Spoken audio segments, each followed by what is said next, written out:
Hello everybody, in today's video I'm going to show you how to check in Swiss International Airlines online. So you can check in online for Swiss International Airlines starting 23 hours before your scheduled departure. So firstly open any of the web browser and in the top there's this address bar, type down Swiss International Airlines and enter it.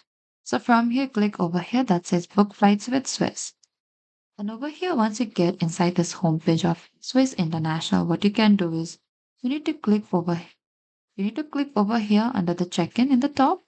And from the check-in, as it is not available in this region, what you need to do is after that you'll get into this interface of your booking reference and type down a booking reference, reservation number or a e-ticket number first, and your first and last name and retrieve your booking. And after that, confirm your travel details, choose and change your seat, and you can download, save, or print your boarding pass, and that is it.